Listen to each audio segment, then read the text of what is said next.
UP का जो सबसे बड़ा स्टॉकिस्ट है वह शुभम जायसवाल है और वह व्यापारिक साझेदार है अमित यादव का, जो वाराणसी से समाजवादी पार्टी का प्रत्याशी रहा है। अमित यादव की फोटो अखिलेश यादव के साथ तो है ना, नहीं मेरे साथ है, तो मैं इस सदन का सदस्य हूं। ये फोटोग्राफ्स इस बात को बताता है बैठे कि अमित यादव समाजवादी पार्टी के योजन सभा से जुड़ा हुआ है, आपका पदाधिकारी है। अरे हर बात का जवाब डायरेक्ट छोड़ देते हैं, जब आप बोल रहे तो इधर से कोई बोला। सच कड़वा होता है, आप सच को सुनने के आदी नहीं हैं, ये हम भी जानते हैं। अरे सुन तो लो पहले, अरे करेंगे कार्रवाई करने के लिए हमें आपसे थोड़े पूछना है भैया। आलोक सिपाही है पक्का सफाई, ये भी तय है। अखिलेश यादव के साथ उसके फोटो हैं कि नहीं है कि नहीं है? हमने बर्खास्त किया है। देखिए हमारी सरकार ने बर्खास्त किया है, हमने उसको बर्खास्त किया है, लेकिन अखिलेश यादव को कुछ गिफ्ट दे रहा है। ये फोटो भी जारी हुई थी ना।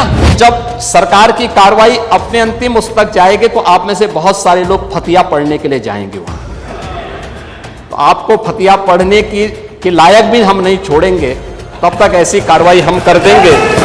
माननीय सदस्यों ने जिस मुद्दे की ओर सदन का ध्यान आकर्षित किया है, संभवतः उस पर पहले भी हम लोग क्वेश्चन आवर के पहले उस मुद्दे पर एक माननीय सदस्य के प्रश्न का एक संक्षिप्त जवाब भी दिया जा चुका है। आपकी इच्छा विस्तार से देने की तो विस्तार से भी उसका जवाब दे देते हैं। मैंने पहले भी कहा कि जिस कोड़ी नियुक्त कफ सिरप की बात हो रही है, इसका प्रोडक्शन उत्तर प्रदेश के अंदर नहीं होता है।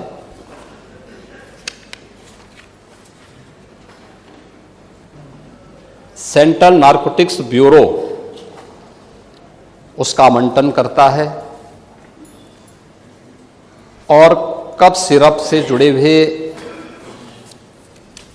स्टॉकिस्ट और होलसेलर्स के द्वारा जो उत्तर प्रदेश के बाहर इलीगल डाइवर्जन किया गया है, उसके खिलाफ उत्तर प्रदेश पुलिस और एसटीएफ और एनडीपीए, यहाँ पे एफएसडीए विभाग के द्वारा कार्रवाई की जा रही है। सबसे पहले जो मुझे आश्चर्य होता है कि माननीय सदस्य जब सदन में कोई बात रखते हैं, उस विषय के बारे में थोड़ा सा अध्ययन करके आए तो अच्छा होगा, क्योंकि जब माननीय सदस्य CRK वर्मा अपनी बात को रख रहे थे, या उसके बाद भी वरिष्ठ सदस्य माननीय श्री रवि मल्होत्रा जी अपनी बात को रख रहे थे, या जौनपुर के मोलहनी से हमारे माननीय सदस्य जो अपनी बात को रख रहे थे, ये चीजें दिखाती थी हैं कि उनको तथ्यों की कोई जानकारी नहीं है। और कम से कम मैं डॉक्टर RK वर्मा से तो ये उम्मीद करता था कि वह कोडी नियुक्त कफ सिरप के बारे में, जिससे उत्तर प्रदेश के अंदर कोई भी मौत के मामले नहीं हैं, जिस एक सिरप से मौत की बात सामने आई है वह है कोल्ड ड्रिप सिरप, और वह भी यूपी के बाहर। कुछ राज्यों में इसकी बात सामने आई थी। आपने अपनी डिग्री कैसे और कहां से ली है, मैं उसके बारे में प्रश्न नहीं उठा रहा हूं, लेकिन और नहीं भाई, मैं वही कह रहा हूं, नहीं हमें उसकी जांच कराने की भी आवश्यकता नहीं है। जब आवश्यकता पड़ेगी तो वह भी हो जाएगी।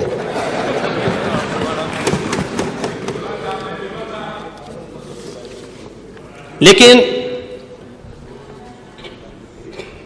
कोडीन युक्त सिरप के बारे में जो मैंने पहले भी कहा, एक कफ सिरप है, मुझे लगता है कि खांसी के समय में चिकित्सीय परामर्श से हर व्यक्ति लेता है। ये मामला जिससे मौत के प्रकरण आए हैं यूपी के बाहर के कुछ राज्यों में आए हैं, और वह भी जिन राज्यों में आए हैं उसमें जब जिस कंपनी ने इसको बनाया था उस समय जब इसकी जांच हुई थी तो ये चीज देखने को मिली थी कि सिरप में डाइथिलीन ग्लाइकोल और इथिलोन ग्लाइकोन जैसी कुछ अशुद्धियां पाई गई थी, जिसके कारण ये मौत के मामले उन राज्यों में देखने को मिली थी। लेकिन चूंकि यूपी में प्रतिबंधित है, यूपी में इसकी कोई भी इस प्रकार के मामले सामने नहीं आए। उत्तर प्रदेश के अंदर इस मामले में एफएसडीए विभाग ने काफी पहले से अपनी कार्रवाई को आगे बढ़ाया था और उत्तर प्रदेश के अंदर हमने 332 जो उत्तर प्रदेश के अंदर होलसेलर्स थे उनके प्रतिष्ठानों में इसके लिए छापेमारी की थी, जिनमें से 136 जो फर्म थे उनके खिलाफ एनडीपीएस के अंतर्गत हम लोगों ने मुकदमा दर्ज किया था, जिसमें से कुछ अभियुक्तों ने इसके लिए कोर्ट की शरण ली और माननीय न्यायालय में अंततः उत्तर प्रदेश सरकार इसमें विजयी हुई, जिसमें एनडीपीएस के अंतर्गत उत्तर प्रदेश की कार्रवाई को उचित माना। मैंने पहले भी कहा कि इस मामले में अब तक जो कार्रवाई हुई है, इस कार्रवाई के अंतर्गत उत्तर प्रदेश के अंदर बड़े पैमाने पे गिरफ्तारियां हुई हैं और इन गिरफ्तारियों के कारण उत्तर प्रदेश के अंदर हमने इस बारे में पहले दिन से ही कहा था कि इल्लीगल डाइवर्जन के कारण यह उन राज्यों के लिए या उन देशों के लिए जहां पे लोग अपने सामान्य मनोरंजन के लिए या फिर नशे के लिए आदि हुई एक आबादी इसका दुरुपयोग करती है, उन क्षेत्रों में इसको गलत तरीके से भेजने के प्रकरण में एक संयुक्त कार्रवाई के तहत एक कार्रवाई उत्तर प्रदेश पुलिस ने, एसटीएफ ने और एसडीआरएफ ने इस पूरे प्रकरण में अपनी कार्रवाई को आगे बढ़ाया है। इस पूरे मामले में जो अब तक की कार्रवाई हुई है, इस मामले में उत्तर प्रदेश के अंदर जो मामले अब तक सामने आए हैं, इन मामलों में खासतौर पर जो मुझे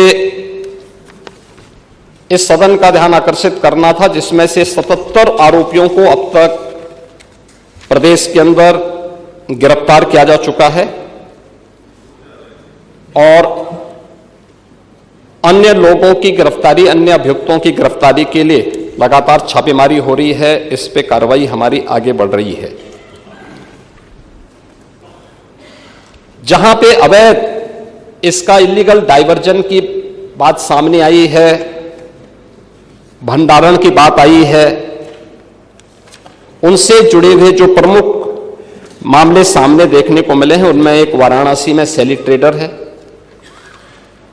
सहारनपुर का एबॉट हेल्थ केयर है, गाजियाबाद दिल्ली में लेबोरेट फार्मा, ये इससे जुड़े हुए हैं कानपुर में लेबोरेट फार्मा व मेडिसिना हेल्थ केयर,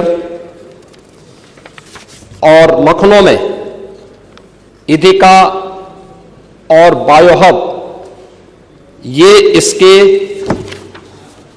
जो हैं मुख्य जो होलसेलर हैं या स्टॉकिस्ट हैं। वाराणसी में सेली ट्रेडर के सोहम जायसवाल, भोला प्रसाद जायसवाल,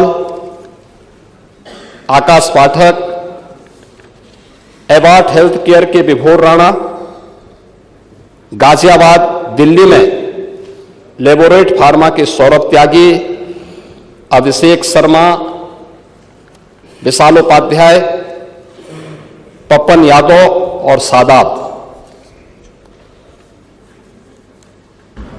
वाराणसी में शुभम जायसवाल का जो माल है, यानी उसका जो स्टोरेज है, वह मनोज यादव के स्टोरेज का उपयोग करता है, जो इसमें उनके साथ साझेदार है। कानपुर का लेबोरेट फार्मा और मेडिसिना हेल्थ केयर के लिए अवैध व्यापार करने वाले विनोद अग्रवाल और शिवम अग्रवाल का भी इसमें नाम है। लखनऊ के भी मनोहर जायसवाल और बायो हब के इमरान इसके मुख्य किंगपिन हैं, और इनके खिलाफ हम लोगों ने कोडीन युक्त कफ सिरप के इलीगल डाइवर्जन के मामले को लेकर, इलीगल स्टोरेज को लेकर के और उसके कोई भी रिकॉर्ड मेंटेन न करने को लेकर के यह कार्रवाई एनडीपीएस के अंतर्गत की है, जिसमें 10 वर्ष से लेकर 20 वर्ष तक की सजा का प्रावधान है। यह उत्तर प्रदेश के अंदर यह कार्रवाई चल रही है, अन्य जगह कहीं नहीं। भले ही मौत यूपी के अंदर नहीं हुई है, लेकिन इलीगल डाइवर्जन का यह मामला है। जो मौत के मामले आए हैं वह सन फार्मा तमिलनाडु द्वारा जो कोल्ड्रिक नाम के खांसी का सिरप बनाया जाता है, जिसके मौत के प्रकरण आए हैं 2-3 राज्यों में, ये वहां से जुड़े हुए हैं। और उसका मैंने पहले ही बताया कि जो मुख्य कारण है कि उसमें डाइथिलीन और ग्लाइकोल और एथिलीन ग्लाइकोल की अशुद्धता का मामला उसके कारण हुआ है। ये पूरे प्रकरण में हम लोगों ने प्रदेश के अंदर भी, इस यूपी में कफ सिरप के हम लोगों ने 1000 से अधिक नमूने अब तक लिए हैं अलग अलग स्थानों पर, और उनके आधार पर हम लोगों ने ये सभी कार्रवाई को आगे बढ़ाया है। महोदय, इस मामले में ये तो हर व्यक्ति जानता है कि माफिया से संबंध किसके हैं। मान्यवर, हां आएंगे ना, उसका कोई स्वागत थोड़ा करने जा रहा है। ये जो भी कार्रवाई हुई है यूपी पुलिस ने की है, और यूपी पुलिस की कार्रवाई में अब मैं आपको नाम भी बता देता हूं। अब सैली ट्रेडर के शुभम जायसवाल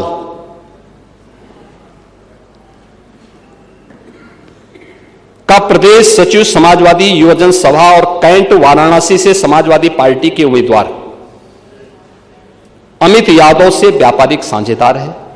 यानी जो ये इसका जो यूपी का जो सबसे बड़ा स्टॉकिस्ट है वह शुभम जायसवाल है, और वह व्यापारिक साझेदार है अमित यादव का, जो वाराणसी से समाजवादी पार्टी का प्रत्याशी रहा है।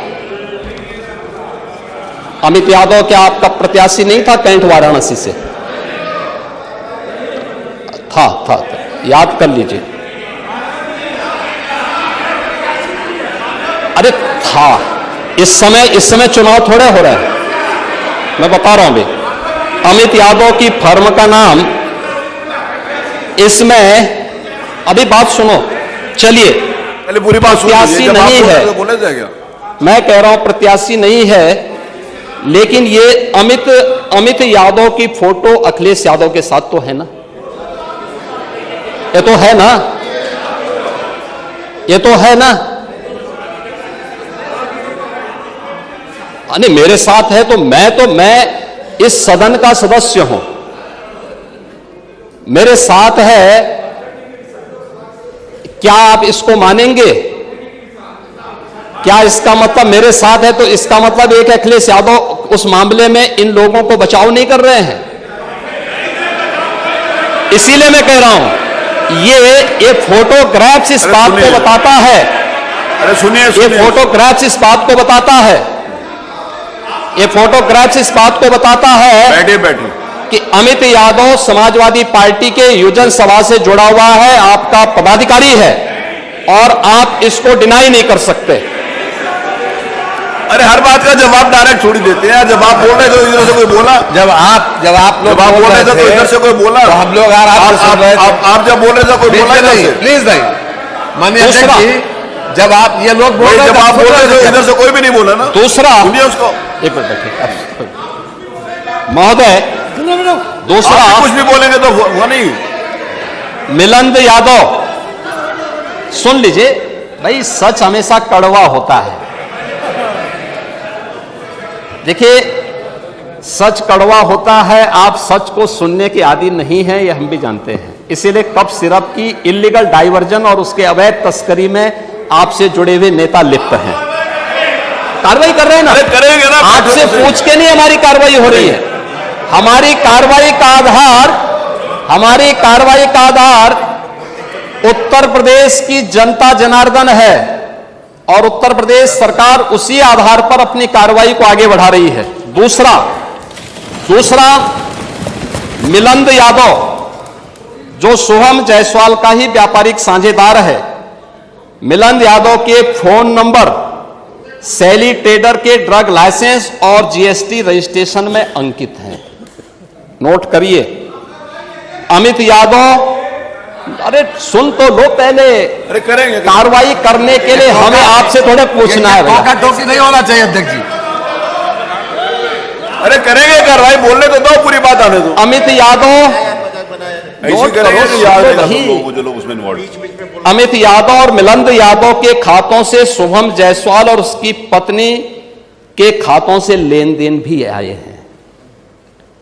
इलीगल ट्रांजैक्शन के मामले भी सामने आए हैं। इसके अतिरिक्त ये कौन लोग हैं, आप इसको भी डिनाई करिए। मनोज यादव, राजीव यादव, मुकेश यादव, ये भी फर्जी फर्म और लाइसेंस बनाकर के इनके द्वारा भी इस पूरे मामले में इलीगल डाइवर्जन में ये लोग भी लिप्त हैं। प्रदेश सचिव समाजवादी यूनियन सभा अमित यादव, सुनिए पहले भाई, सुन तो लीजिए, फिर वही सच्चाई फिर आपको कड़वी लगने लग जाएगी।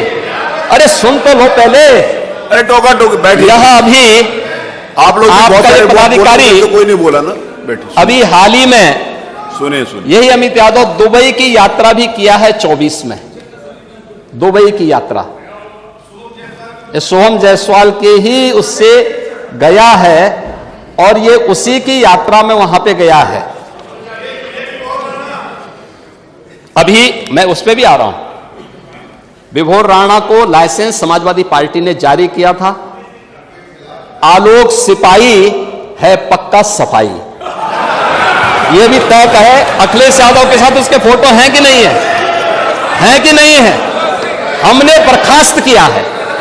देखिए, हमारी सरकार ने बर्खास्त किया है, हमने उसको बर्खास्त किया है, लेकिन अखिलेश यादव को कुछ गिफ्ट दे रहा है।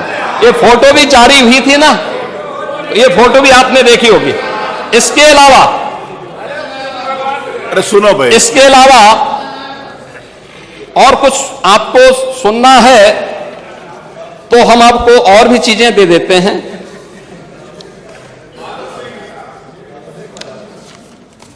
मान्यवर, ये प्रदेश के अंदर, देश के अंदर जो भी कार्रवाई हुई है, उत्तर प्रदेश पहला राज्य है जिसने इस इलीगल डाइवर्जन को हम लोगों ने एनडीपीएस के अंतर्गत लेकर के इस पे प्रभावी कार्रवाई की है और हमारी कार्रवाई वर्तमान में प्रचलित है। हमने पहले भी कहा 77 अभियुक्तों को हम अब तक गिरफ्तार कर चुके हैं। कोई भी बचने नहीं पाएगा। जो भी अपराधी होगा, ये तो मैं जानता हूं आपकी पीड़ा को, क्योंकि जब सरकार की कार्रवाई अपने अंतिम उस तक जाएगी तो आप में से बहुत सारे लोग फतिया पढ़ने के लिए जाएंगे वहां, तो आपको फतिया पढ़ने की लायक भी हम नहीं छोड़ेंगे, तब तक ऐसी कार्रवाई हम कर देंगे। इसके लिए महोदय, हम लोगों ने एक एसआईटी गठित की है। प्रदेश के आईजी कानून लॉ एंड ऑर्डर की अध्यक्षता में एक एसआईटी गठित की है, जिसमें यूपी पुलिस और एफएसडीए के अधिकारी भी शामिल हैं पूरे प्रदेश भर में। और इसमें कार्रवाई हमारी निरंतर चल रही है और जो भी इसमें दोषी होगा, इसमें हमें इस कार्रवाई करने में कोई संकोच नहीं होगा। अब तक हमने कार्रवाई भी की है और माफिया के खिलाफ कार्रवाई कैसे होती है, मुझे लगता है समाजवादी पार्टी से अच्छा कोई दूसरा उसका जो है जानकार नहीं होगा। समाजवादी पार्टी तो उसके बारे में बहुत अच्छी तरह पहले से परिचित है कि कैसे माफिया के खिलाफ कार्रवाई होनी चाहिए, और समाजवादी पार्टी की तड़पड़ाहट वह हम उसके माध्यम से समझ सकते हैं। और मैं इस सदन को इस बात के लिए आश्वस्त करता हूं कि इस मामले में जो भी अपराधी होगा, उस अपराधी के खिलाफ जितनी सख्त कार्रवाई होगी, उत्तर प्रदेश सरकार उतनी सख्त कार्रवाई करेगी। लेकिन मैं समाजवादी पार्टी से इस बारे में जरूर कहूंगा कि वह गुमराह करना छोड़े। उत्तर प्रदेश के अंदर कोई भी इससे संबंधित मौत के प्रकरण सामने अभी तक नहीं आए हैं और इस पे कार्रवाई हमारी सरकार ने किया है। आपकी सरकार ने उन्हें लाइसेंस दिया था उनकी इल्लीगल गतिविधियों को आगे बढ़ाने के लिए। समाजवादी पार्टी की सरकार ने 2012 से 16 के बीच में सारे इल्लीगल कार्यों को आगे बढ़ाया था।